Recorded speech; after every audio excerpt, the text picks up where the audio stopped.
Assalamualaikum warahmatullahi wabarakatuh. Kembali lagi bareng Bang Coy di channel Situs Misteri. Terima kasih buat teman-teman semua yang sudah mengklik video ini. Semoga teman-teman selalu sehat walafiat, dimudahkan rezekinya, dan dimudahkan segala urusannya. Untuk kali ini, saya akan melanjutkan sebuah cerita yang diambil dari Twitter, dari tulisannya Diuseta. Sebuah kisah yang berjudul Kau Gantung Jasadku di Kamar Itu. Sebelum kita lanjut ke ceritanya, tekan dulu tombol like video ini, jangan lupa subscribe dan aktifkan lonceng notifikasinya agar kalian tidak ketinggalan cerita seram dari Bang Joy. Oke, seperti apa untuk kisah kali ini? Langsung saja kita masuk ke ceritanya.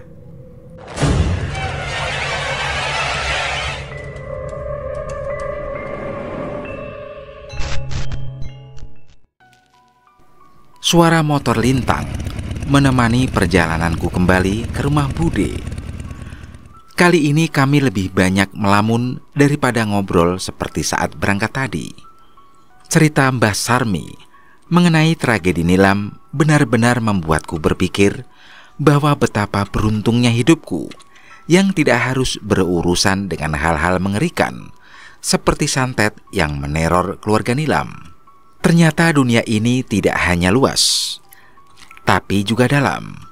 Bahkan di sekitar kita pun ada banyak hal yang tidak mampu kita ketahui dan terlalu dalam untuk dijangkau. Kamu masih kepikiran cerita Mbak Sarmi? Tanya Lintang dengan suaranya yang menyatu dengan angin perjalanan. Iya, ternyata ada cowok yang kayak begitu ya. Seharusnya pasangan itu ada untuk melengkapi hidup, bukan untuk tujuan mengerikan seperti itu. Jawabku. Mendengar suaraku yang sedikit parau, Lintang menghentikan motornya dan menoleh ke arahku. Kinan, aku mau mampir sebentar. Gak apa-apa ya? Ucap Lintang. Mau kemana emang? Tanyaku. Sebentar saja. Searah kok, temenin ya. Aku mengangguk mengiyakan Lintang yang sudah membantuku seharian. Tidak ada salahnya bila aku menemaninya sebentar. Lintang melaju motornya ke tempat yang cukup sering kulewati. Kami melalui stasiun dan melewati jalan yang searah yang penuh dengan wisatawan dan pedagang, trotoar, dan ornamen jalanan yang khas dengan kota ini memanjakan mataku. Hingga akhirnya Lintang memarkirkan motornya di alun-alun. Mau ngapain kesini, Tang? Tanyaku bingung. Minum es degan, Ucapnya sambil membantu melepaskan helmku dan meletakkan di motornya. Aku melihatnya terus, mengira bercanda. Namun ternyata Lintang serius. Dia memesan 2 gelas es degan dan mengajakku duduk di rumput, menikmati pemandangan di tempat itu. serandom ini? Tanyaku. Iya, gak apa-apa kan? Balas Lintang. Aku berkali-kali menoleh pada Lintang. Namun sepertinya dia memang hanya bermaksud bersantai dan menikmati pemandangan pohon beringin kembar yang ada di hadapan kami. Tapi mungkin ini ada baiknya. Tepat setelah tegukan pertama, aku seperti merasa beban dan rasa tegang yang kurasakan terangkat sedikit demi sedikit. Awas, betah. Ucap Lintang menggodaku. Aku memukul lengan Lintang, sekedar merespon ucapannya. Kadang memang harus random ini. Gak harus ada rencana sih. Gak harus banyak dipikirin juga. Terlalu banyak hal yang bisa membuat kita tenang. Kita hanya perlu berhenti sebentar dan menarik nafas untuk menyadari berbagai hal baik di sekitar kita. Aku mengangguk setuju sambil menyeruput es degan di tanganku. Kok jadi melankolis begini sih? Tanyaku.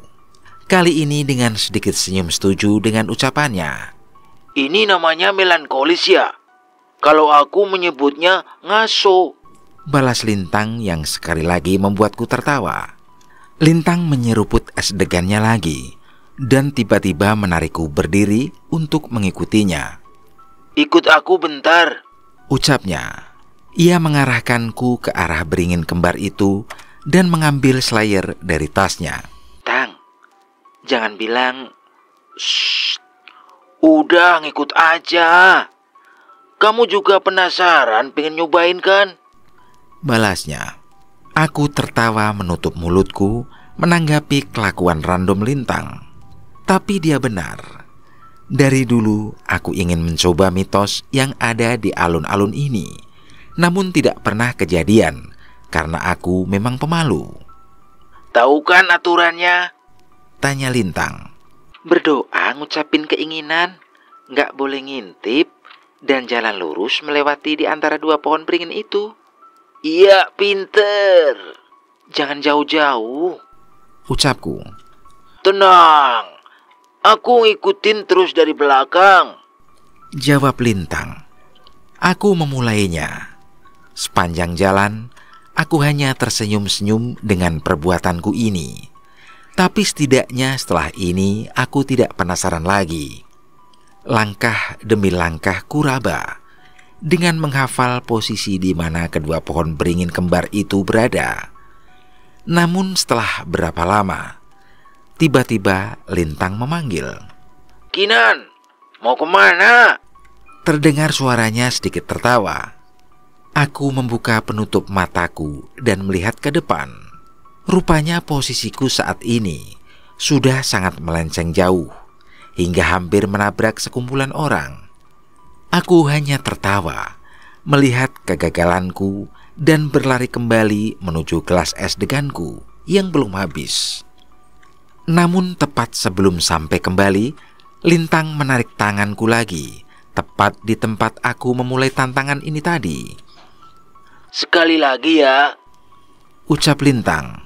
Aku mencoba menolak, tapi Lintang segera memakaikan penutup mata itu lagi kepadaku. Udah Alang, malu. Tenang, malunya bagi dua sama aku, ucap Lintang santai. Aku mengikuti permainannya.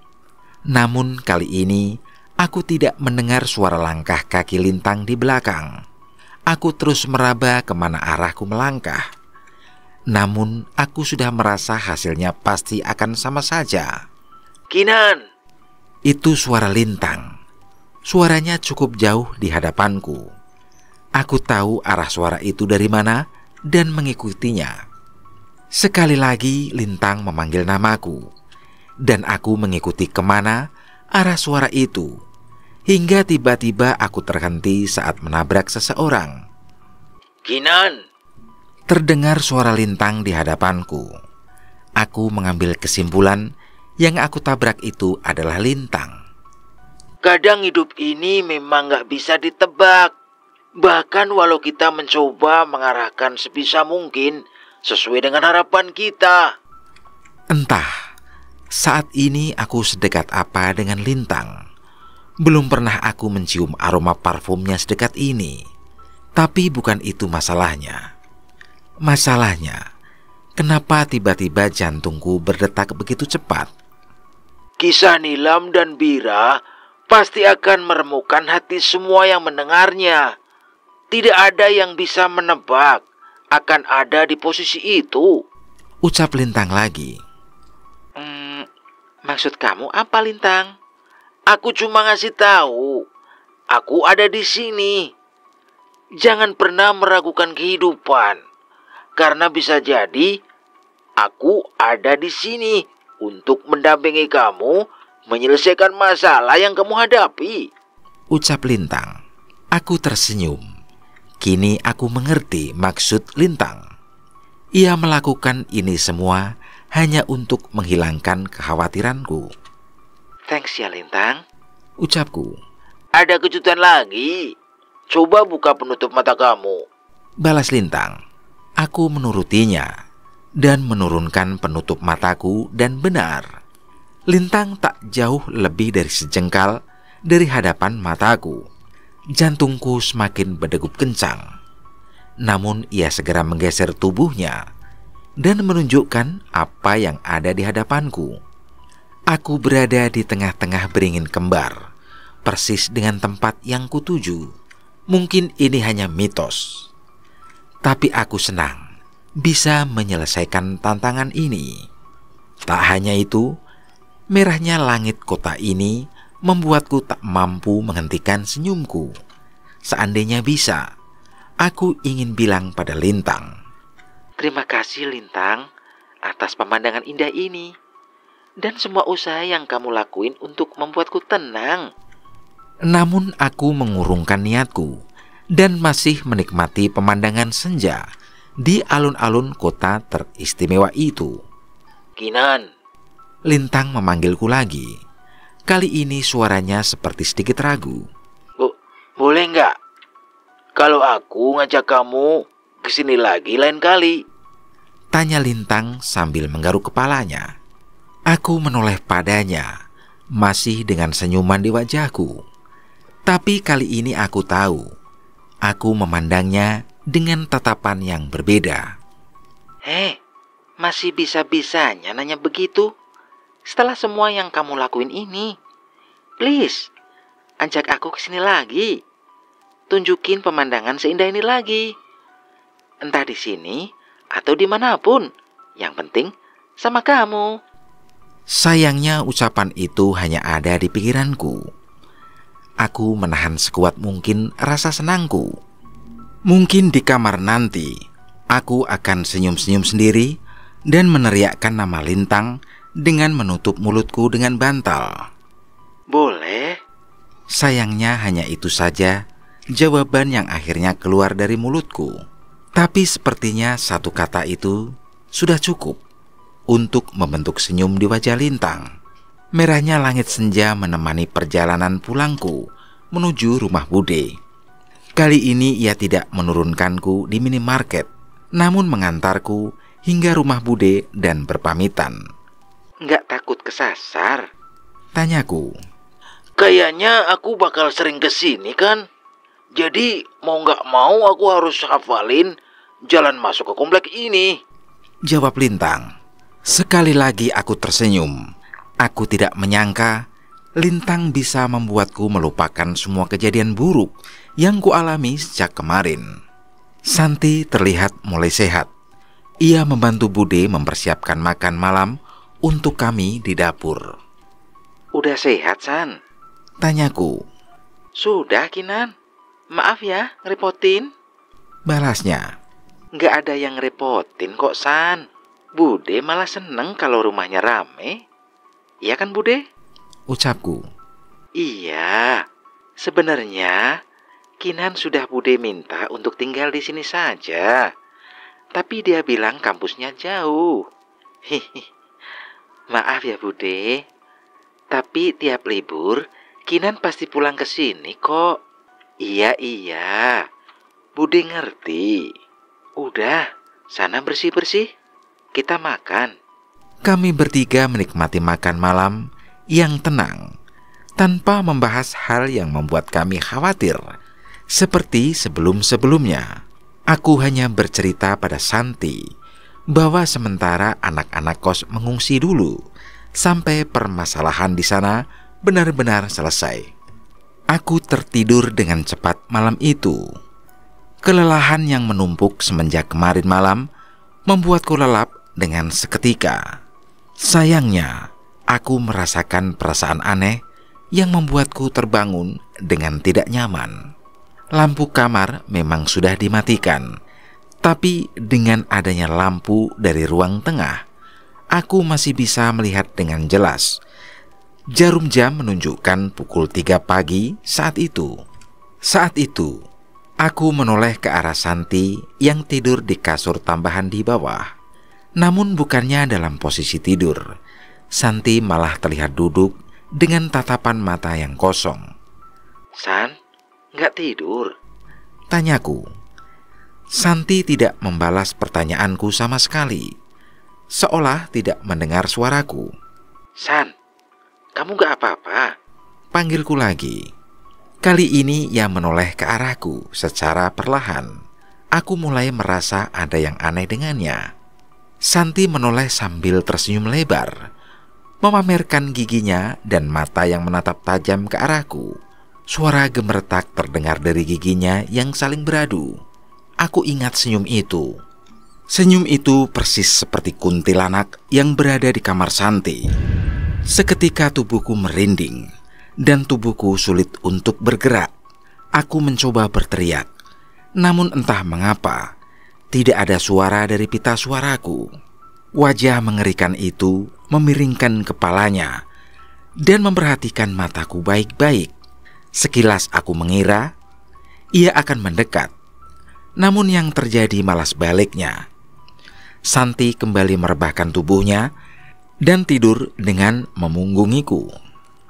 Aku berniat keluar memanggil Bude, namun aku melihat Santi sekali lagi. Ia tidur dengan tenang, seolah tidak terjadi apapun pada dirinya. Akhirnya, aku pun berpikir kembali dan memutuskan untuk kembali tidur dibanding harus membangunkan Bude malam-malam begini. Pagi setelahnya, Santi bangun seolah tidak terjadi apa-apa dengannya semalam. San, bener udah sehat? Tanyaku memastikan kepadanya sebelum berangkat ke kampus. Udah Kinan, tenang saja. Gak usah khawatir. Balasnya dengan penuh percaya diri. Melihat responnya, aku berusaha berpikir positif dan bersiap untuk berangkat ke kampus bersama dengan menggunakan motornya. Walaupun sudah tidak terlalu kepikiran, tapi aku masih sulit untuk berkonsentrasi menerima pelajaran di kampus saat ini. Apalagi saat teringat kejadian semalam. Semoga saja tidak ada masalah dengan Santi setelahnya. Jam mata kuliahku dan Santi berbeda. Dia selesai duluan. Kami janjian jam 3 sore bertemu di depan halaman kampus, tempat kami biasa menunggu di kursi taman. Naik apa ke sini? Tiba-tiba Lintang menghampiriku, tepat setelah dosen keluar kelas. Naik motornya Santi. Paling dia udah nungguin di depan. Balasku. Tapi pulang ke rumah Bude kan? Nggak ke kos? Tanya Lintang dengan wajah yang khawatir. Iya, tenang aja. Nanti kalau masalah kos udah diberesin sama Mas Danan, katanya Mas Viro mau SMS aku. Jelasku sambil berjalan kaki menuju halaman depan. Motor kamu diparkir di belakang kan? Kok ikut ke depan? Tanyaku. Ya elah, nggak peka banget nih cewek. Ya nemenin lah. Kalau nggak bisa nganterin pulang, nganterin sampai depan juga nggak apa-apa. Jawab Lintang dengan santainya. Aku tertawa mendengar jawabannya. Aku sudah tahu maksudnya. Tapi kalau bisa mendengar langsung dari mulutnya, rasanya sedikit berbeda. Aku sampai di halaman kampus sesuai waktu yang dijanjikan. Namun Santi tidak terlihat di sana. Beruntung ada Lintang yang menemaniku mengobrol untuk mengusir kebosananku. Coba Santi di SMS. Jangan-jangan kamu ditinggal. Ledek Lintang. Enak saja. Santi nggak kayak gitu. Balasku. Namun sesuai kata Lintang, aku segera mengirim SMS padanya, menanyakan kabarnya, namun tidak ada balasan. Kami menunggu hingga hampir 1 jam. Namun keberadaan Santi tidak muncul juga. Coba cek motornya. Masih diparkir apa sudah nggak ada? Tanya Lintang. Tadi aku dan Santi parkir di parkiran depan. Kami pun mengecek keberadaan motor Santi, namun masih terparkir dengan kondisi sama persis seperti tadi pagi kami parkirkan. Masih ada Lintang. Tapi kok jam segini dia belum keluar ya? Jawabku heran. Lintang hanya menaikkan bahunya dan menyerahkan minuman botol yang baru saja ia beli. Minum dulu nih. Haus kan? Makasih ya, Tang. Aku meminum pemberian Lintang sambil memikirkan kemungkinan apa yang sedang dilakukan Santi. Santi nggak mampir ke kos kan? Tanya Lintang tiba-tiba. Aku menoleh padanya. Memang itu yang kutakutkan saat ini. Sembari menunggu, akhirnya aku memutuskan menceritakan kejadian semalam pada Lintang. Semalam ada yang aneh sama Santi. Ucapku. Aneh gimana? Aku kebangun jam 3 pagi dan Santi duduk dengan aneh di kasurnya. Dia menoleh dan tersenyum ke arahku. Wajahnya kelihatan serem. Ucapku. Serius kamu? Nah, terus gimana? Ucap Lintang yang raut wajahnya mulai berubah. Udah begitu saja. Setelahnya dia kembali tidur dan memunggungiku. Paginya dia baik-baik saja, seolah nggak terjadi apa-apa. Jelasku. Lintang terlihat berpikir. Aku tahu ia memikirkan hal yang sama denganku saat ini. Santi pergi ke kos. Aku mau cek ke kos. Jawabku sambil segera mengangkat tasku. Nggak nunggu Mas Danan sama Mas Sayo dulu? Tanya Lintang. Cuma ngecek Santi ada di sana atau enggak. Kalau nggak ada ya kita balik. Jawabku. Ya udah, aku temenin. Kami pun berjalan kaki menuju rumah kos yang seharusnya tidak boleh kami datangi dulu. Namun rasa kekhawatiranku akan Santi memaksaku untuk memeriksanya. Kunci pagarnya kebuka, Kinan. Ucap Lintang. Aku memperhatikan ke dalam rumah. Terlihat pintu depan sedikit terbuka, seolah ada orang di dalam rumah ini. Ada orang di dalam, Tang. Jangan-jangan Santi. Ucapku. Jangan, Kinan. Jangan masuk. Ucap Lintang. Kali ini aku tidak mendengarkan ucapan Lintang. Rasa khawatirku pada Santi membuatku tidak berpikir panjang dan masuk ke dalam rumah itu. Santi, kamu di dalam? Teriakku. Tidak ada jawaban apapun dari dalam. Lintang terus menyusul dan ikut berteriak. Santi, kalau kamu di dalam, jawab. Tambah Lintang. Namun tetap saja tidak ada jawaban. Aku menoleh ke arah jendela kamar Santi. Terlihat ada seseorang mengintip dari celah gorden lalu menyingkir. Ada orang di kamar Santi? Ucapku. Aku pun memberanikan diri untuk masuk. Lintang yang sudah tahu tidak ada gunanya menahanku, akhirnya ikut masuk untuk menemaniku. Suasana rumah masih sama seperti saat kami tinggal kemarin. Hari sudah sore, hingga tidak banyak cahaya yang masuk ke rumah. Aku segera menyalakan lampu dan suasana di rumah menjadi lebih terang. Santi? Panggilku sambil mengetuk kamar Santi. Tidak ada jawaban sama sekali saat itu. Lintang mencoba memperhatikan semua sisi rumah, namun tidak ada tanda-tanda ada orang lain di rumah ini. Kamar yang lain pun masih terkunci dari luar, tapi tidak dengan kamar Santi. Aku masuk ya. Ucapku mencoba memastikan apakah ia ada di dalam. Mendengar ucapanku, Lintang langsung mendekat, berjaga-jaga seandainya terjadi sesuatu padaku. Aku membuka pintu kamar Santi perlahan. Sekilas aku teringat sosok makhluk yang pernah ada di kamar ini saat aku dan Mas Danan menjemput Santi. Merasakan kegelisahanku, Lintang segera menggenggam salah satu tanganku saat aku membuka pintu kamar Santi. Tidak ada siapa-siapa di kamar itu. Tapi aku yakin sekali ada seseorang yang mengintip dari kamar ini saat kami masih di luar tadi. Nggak ada siapa-siapa, Kinan. Ucap Lintang. Aku semakin bingung. Kalau Santi tidak ada di rumah ini, berarti ia ada di mana? Perlahan aku keluar meninggalkan kamar Santi. Lintang menutup kembali pintunya. Namun sekilas aku kembali merasakan seolah ada sesosok wajah yang memandangku tepat sebelum pintu itu tertutup. Perasaan merinding kembali menyelimuti tubuhku. Seandainya lebih lama di sini, mungkin hal buruk akan terjadi. Kita cabut sekarang, Lintang. Ucapku. Lintang setuju. Ia membiarkanku jalan di depan untuk meninggalkan rumah ini. Namun tepat sebelum sampai pintu, Aku mendengar suara dari kamar belakang. Ada suara, Tang? Ucapku. Dari kamar belakang ya? Aku mengangguk.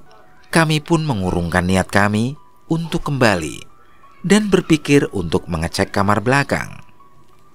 Kinan, perasaanku nggak enak. Kita cari orang lagi. Ajak Mas Viro atau siapalah.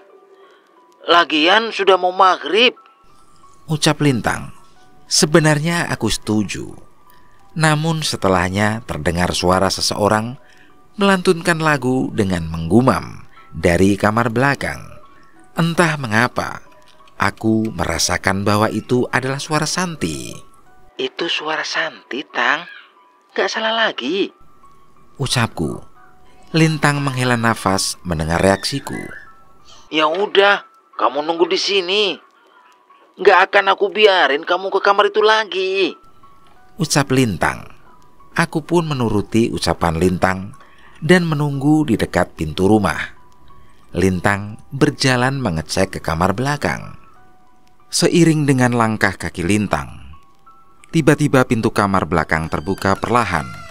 Suara gumaman Santi terdengar semakin jelas. Aku melihat dari jauh sesuatu yang berada di kamar itu. Itu benar Santi. Tapi dia berbeda. Wajahnya terlihat pucat pasi dan sambil tersenyum memainkan sisir di rambutnya. San, kamu ngapain, San? Lintang mencoba mendekati Santi. Namun Santi tidak menjawab dan malah tertawa kecil dan menatapku dari celah pintu. Lintang, dia kesurupan. Ucapku. Kita nggak bisa biarin dia kayak begini. Ucap Lintang. Aku setuju dengannya. Lintang terlihat setengah mati melawan rasa takutnya dan membaca doa-doa yang cukup panjang. Aku tidak pernah menyangka di balik santainya seorang Lintang, ternyata dia juga cukup hafal doa-doa panjang.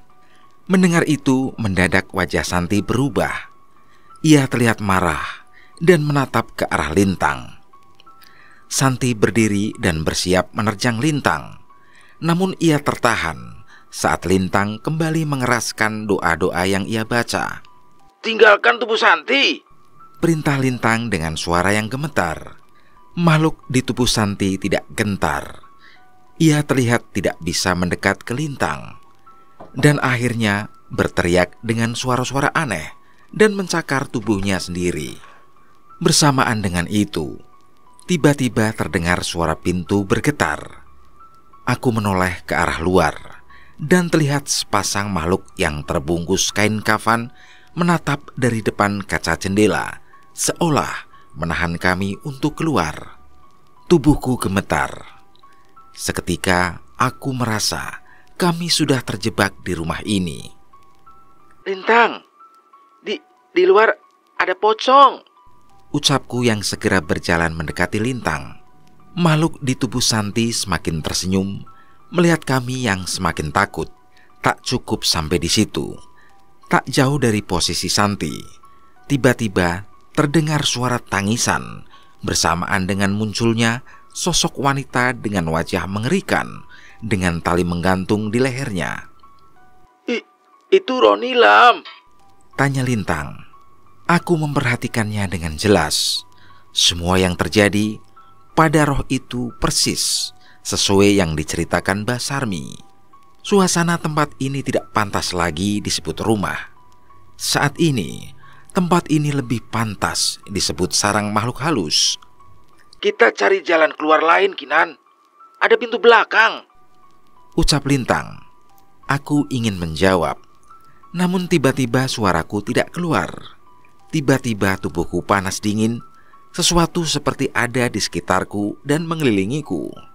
Samar-samar, terlihat bayangan makhluk yang kulihat di kamar Santi di pikiranku. Aku menoleh pada Santi. Tiba-tiba dia terbaring lemah di lantai kamar dan berusaha untuk berdiri, seolah sudah mampu menguasai dirinya. Lintang, tolong. Aku ingin berkata seperti itu, namun kata-kata itu tidak keluar sama sekali. Anehnya, wajahku tersenyum sendiri dan mengeluarkan tawa yang aneh. Makhluk yang merasuki tubuh Santi kini mencoba merasukiku. Kinan, kamu kenapa? Lintang yang menyadari kondisiku segera menghampiriku yang hampir terjatuh. Wajahnya terlihat begitu khawatir.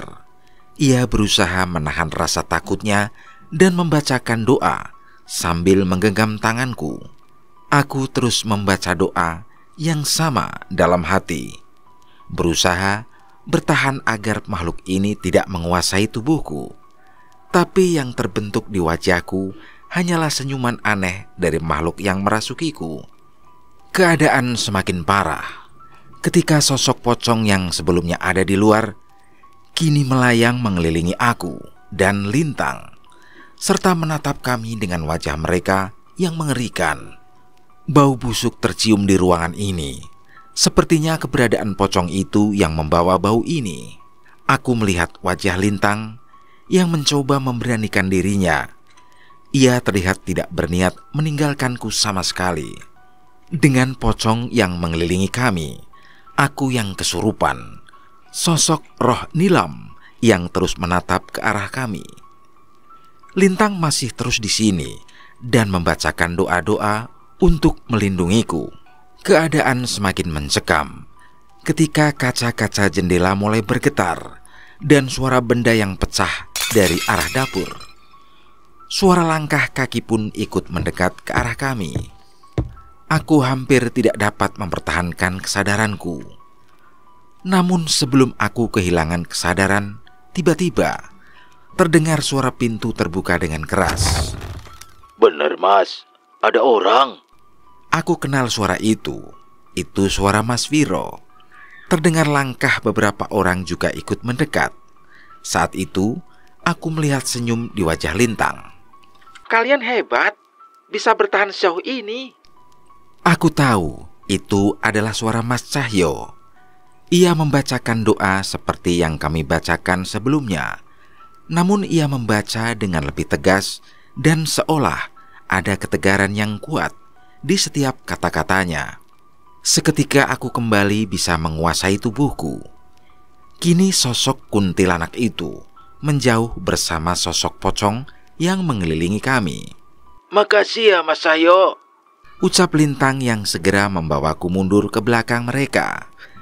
Mas Cahyo membantu Santi yang masih terlihat lemah untuk menjauh dari kamar belakang.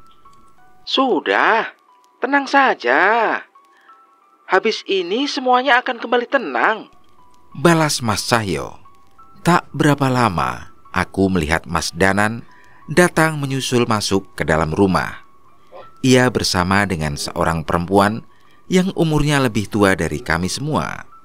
Mereka langsung masuk menuju kamar belakang, dan wanita itu memperhatikan setiap sisi rumah ini seolah berusaha mengingat sesuatu. Matanya terlihat berkaca-kaca menahan tangis. Itu siapa? Tanyaku pada Mas Cahyo. Dia orang yang meminta tolong pada kami untuk menyelesaikan masalah ini, jawab Mas Cahyo. Aku tak menyangka. Ternyata keberadaan Mas Danan dan Mas Cahyo di tempat ini bukan kebetulan, melainkan ada seseorang yang meminta bantuan mereka. Dia siapa? Tanyaku yang masih belum puas dengan jawaban Mas Cahyo barusan. Mbak Vera. Mendengar jawaban Mas Cahyo, seketika aku dan Lintang menoleh ke arah kamar itu, menyaksikan apa yang ada di sana. Mengetahui Mas Danan dan Mbak Vera mendekat, sosok hantu di rumah ini terlihat marah dan mencoba menyerang mereka berdua. Namun Mas Danan tetap tenang di sisi Mbak Vera. Mas Cahyo hanya berdiri menatap semua makhluk itu dengan wajah yang kesal. Dan seketika terdengar suara auman hewan buas menggema di rumah ini, bersamaan dengan kemunculan bayangan menyerupai kera raksasa. Sekali saja kalian menyentuh temanku, akulah yang kalian lawan. Mas Cahyo memberi ancaman yang membuat semua makhluk di ruangan ini mundur. Aku takjub dengan apa yang ia lakukan. Makhluk yang sedari tadi membuatku dan Lintang dalam keadaan bahaya bisa ketakutan hanya dengan gertakannya. Nilam, ada yang mau ketemu, ucap Mas Danan. Sebuah doa dibacakan Mas Danan sambil menyentuh kepala Mbak Vera. Seketika Mbak Vera seperti melihat sesuatu. Maafin aku, Nilam. Suara Mbak Vera terdengar parau. Mencoba menahan tangis melihat sosok Nilam saat ini. Aku udah ngebuat kamu sampai seperti ini. Maafin aku, Nilam. Kali ini Mbak Vera tidak dapat menahan tangisnya, hingga air mata menetes di lantai rumah itu. Mas Danan, Mas bisa nolong Nilam kan? Apa yang harus saya lakukan supaya Nilam bisa tenang? Ucap Mbak Vera setengah memohon kepada Mas Danan. Mas Danan tersenyum dan menatap ke arah Nilam. Nilam sudah memaafkan kamu sejak dulu, ucap Mas Danan. Maksud Mas Danan? Benar, aku tidak mengerti maksud Mas Danan. Kalau memang Nilam sudah memaafkan Mbak Vera, kenapa Nilam masih gentayangan? Dan kenapa harus membawa Mbak Vera ke sini? Roh Nilam tidak bisa tenang karena setan-setan yang dikirimkan melalui santet oleh keluarga Bira masih menahannya di sini. Merekalah yang mengganggu penunggu kos dan membakar dendam roh Nilam. Jelas Mas Danan. Aku menoleh ke arah Mas Sahyo, berharap ada penjelasan lain darinya. Sebenarnya mudah untuk membersihkan sisa santet ini setelah menemukan perantaranya. Tapi sebelum menolong mereka yang telah tiada, lebih penting menolong mereka yang masih hidup, ucap Mas Sahyo sambil mengarahkan matanya ke arah Mbak Vera. Roh Nilam mendekat ke arah Mbak Vera. Mas Danan membacakan doa pendek dan seketika wajah roh Nilam berubah. Wajahnya terlihat cantik tanpa luka di wajahnya. Dendamku hanya kepada Bira dan keluarganya. Aku hanya ingin kamu tahu bahwa aku tidak menaruh dendam padamu. Kita teman, jadi jangan merasa bersalah lagi. Nah, itu yang mau Nilam sampaikan, ucap Mas Danan. Seketika raut wajah Mbak Vera berubah. Setelah semua yang aku lakuin padamu, kamu masih nganggap aku teman? Ucap Vera. Roh Nilam mengangguk sambil tersenyum. Sekali lagi air mata Mbak Vera tertumpah dengan suara tangisan yang memenuhi ruangan. Semua yang ada di ruangan ini pasti merasakan sakitnya beban Mbak Vera yang ditanggung selama ini. Mbak Vera sebelumnya sudah mau bunuh diri. Rasa bersalah menghantuinya, bahkan walau sudah terlewat bertahun-tahun, ucap Mas Cahyo. Akhirnya aku mengerti. Tujuan utama Mas Danan dan Mas Cahyo adalah menyelamatkan Vera dari rasa bersalah yang menghantuinya. Sudah Mbak Vera, kita anterin Nilam supaya bisa tenang ya, ajak Mas Danan. Mbak Vera pun mengangguk dan Mas Danan memimpin untuk membacakan doa. Kami pun mengikutinya dengan harapan setiap doa kami bisa mengantarkan Nilam untuk beristirahat dengan tenang. Setelah semua siksaan yang ia alami selama hidup dan matinya. Perlahan roh Nilam menghilang dari kamar belakang yang menyimpan banyak cerita mengerikan itu. Aku menarik nafas lega, mengetahui akhirnya masalah tentang Nilam bisa selesai. Mas Viro, Mas Lintang, bisa bantu bawa mereka ke tempat yang aman dulu? Masih ada yang harus kami selesaikan, ucap Mas Cahyo. Mereka menyanggupi dan membawa aku, Santi dan Mbak Vera untuk menunggu di angkringan Mas Viro. Tepat sebelum meninggalkan rumah, sekali lagi aku memperhatikan sekeliling rumah ini. Mungkin saja Mas Cahyo dan Mas Danan ingin membersihkan sisa-sisa santet yang dulu dikirimkan Bira dan keluarganya ke rumah ini. Aku menoleh terakhir kali ke arah dua pemuda itu. Seingatku, saat masuk tadi aku tidak melihat Mas Danan membawa benda apapun. Tapi kenapa tiba-tiba sekarang ada sebilah keris di genggamannya? Mas Viro menyajikan beberapa gelas teh hangat untuk kami. Sebagian posisi tenda ditutup agar tidak ada pengunjung yang datang selain kami. Setidaknya sampai kami semua mulai tenang. Matur nuwun yo Mas Viro. Udah hampir ngompol tadi aku, ucap Lintang sambil menyeruput teh hangat di gelasnya. Hush, jaim dikit kenapa Mas Lintang? Lagi ada Mbak Kinan tuh, balas Wiro. Embu Mas, emang gitu kenyataannya. Kalau Mas Viro nggak datang tadi, nggak tahu bakal jadi apa kami tadi, balas Lintang. Aku tersenyum mendengar perbincangan mereka sambil membantu Santi meminumkan teh hangatnya agar setidaknya bisa memulihkan kondisinya. Maafin ya Kinan, aku nggak nyangka setan itu masih ngikutin aku, ucap Santi. Sudah, nggak usah dipikirin. Semoga saja setelah ini semua sudah selesai, ucapku sambil menatap Mbak Vera. Aku menatapnya sedang melamun sambil tersenyum bersama segelas teh di tangannya. Sepertinya bebannya sudah benar-benar terangkat. Mas Viro, pisang gorengnya sebakul ya? Terdengar suara Mas Cahyo yang memasuki tenda. Sebakul? Itu perut apa gudang sembako? Ledek Mas Danan membalas ucapan Mas Cahyo. Ternyata tidak butuh waktu lama untuk mereka menyusul kami ke sini. Mereka datang dengan santainya, seolah tidak ada kejadian besar sebelumnya. Sudah beres masalahnya, Mas? Tanya Mas Viro. Mas Cahyo duduk di dekat Mbak Vera dan melepas sarung yang hampir tidak pernah lepas dari bahunya. Ia menunjukkan beberapa benda dari balik sarung itu. Ini perantara santet yang dikirimkan oleh Bira dan keluarganya, ucap Mas Cahyo. Aku berdiri dan memperhatikan benda-benda itu. Ada sebuah kain kafan dengan tanah kuburan di dalamnya, sebuah tusuk konde yang terbuat dari kuningan, dan benda-benda lain berupa kertas dengan berbagai tulisan. Melihat benda itu saja, aku sudah merinding.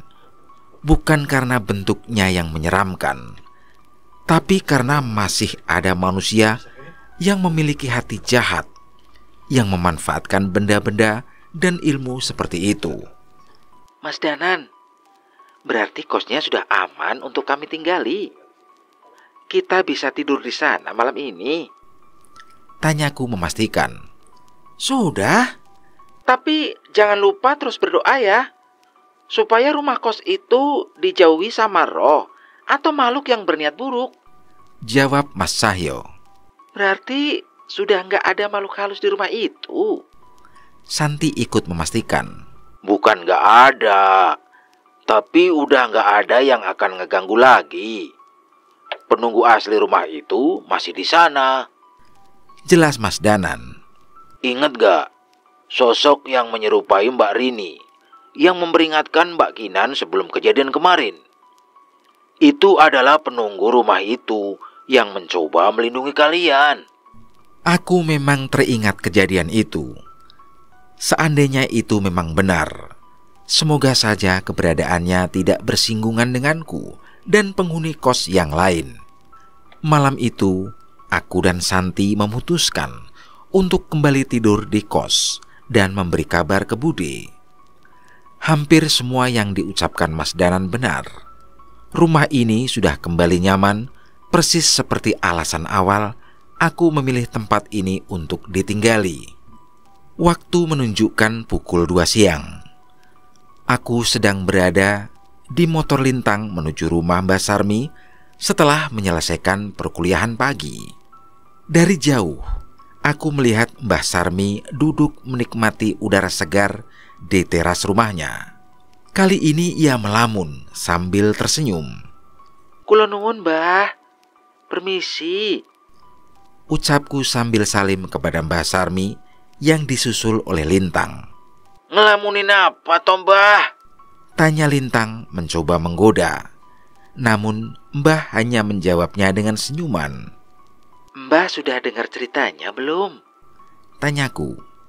Mbah bergeser sedikit dan mempersilahkanku untuk duduk. Nilam sudah tenang ya, Nduk?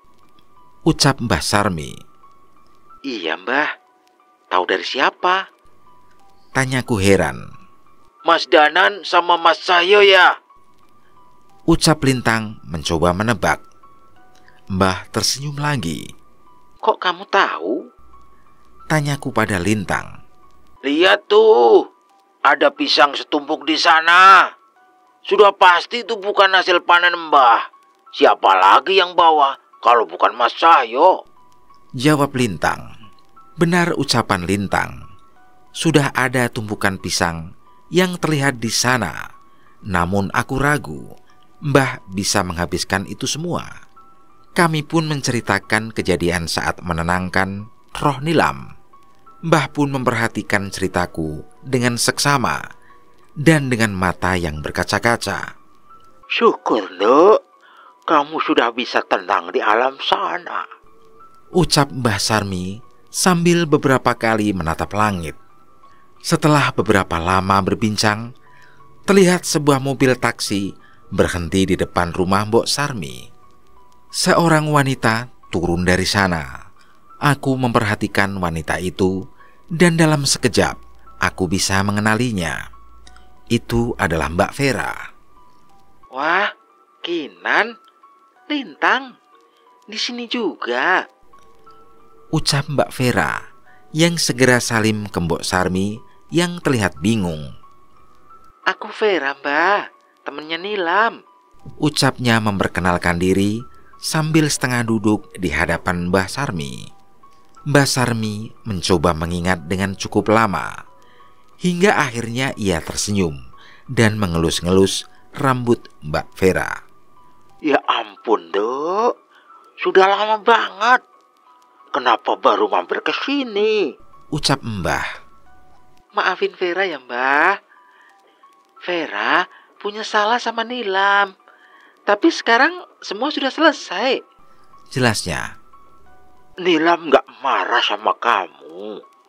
Mbah pengen bilang itu, Nduk. Kali ini mata Mbah Sarmi berkaca-kaca lagi. Mbak Vera pun segera memeluk Mbah Sarmi. Maafin Vera ya, Mbah. Tidak banyak kata-kata setelahnya. Hanya pelukan hangat dan tetesan air mata yang menular hingga ke mataku sekarang. Kami melanjutkan pertemuan ini dengan obrolan ringan sampai Mbak Vera mengeluarkan sebuah benda. Kebaya berwarna hijau. Mbah, dulu Nilam pernah bilang ke Vera. Dia bilang pingin beliin Mbah kebaya warna hijau. Katanya buat dipakai ke hajatan-hajatan kampung. Ini sekarang Vera bawain. Ucap Mbak Vera. Nilam masih inget, Nduk? Ucap Mbah Sarmi sambil tersenyum. Mbak Vera hanya mengangguk mengiyakan. Sementara Mbah sudah memeluk kebaya hijau itu dengan wajah yang sumringah. Aku merasa perbincangan mereka akan semakin dalam dan mengajak Lintang untuk meninggalkan mereka. Mungkin kami akan sering mampir ke tempat ini, sekedar untuk menikmati ketenangan sambil menemani Mbah Sarmi. Kita mau kemana habis ini? Alun-alun lagi yuk. Tanyaku pada Lintang. Lintang menggeleng. Terus kemana? Ada tempat seru, tapi agak jauh. Kamu siap gak? Tanya Lintang. Aku mengangguk dengan semangat. Namanya Bukit Bintang. Habis ini balik ke kos dulu ambil jaket. Terus kita berangkat. Emangnya mau ngapain kita ke sana? Tanyaku. Aku cuma mau nunjukin sama bintang-bintang di sana. Kalau yang namanya Kinan itu jauh lebih cantik dari bintang manapun yang bisa dilihat di tempat itu. Ucap Lintang yang segera menarik tanganku menuju ke motornya. Iya, aku tahu. Saat ini wajahku sedang memerah. Tidak ada respon lain yang kupikirkan selain memukul punggungnya dari belakang sambil berteriak. Dasar Lintang gombal. Aku tidak tahu apa yang dipikirkan Lintang. Tapi sepertinya aku tahu kalau di balik helmnya itu Lintang sedang tersenyum dengan reaksi saltingku. Oke teman-teman, bagaimana menurut kalian tentang kisah ini? Silahkan tulis di kolom komentar dan terima kasih buat teman-teman yang sudah mengikuti kisah ini dari awal sampai akhir. Buat kalian yang baru gabung, jangan lupa like dan subscribe. Wassalamualaikum warahmatullahi wabarakatuh.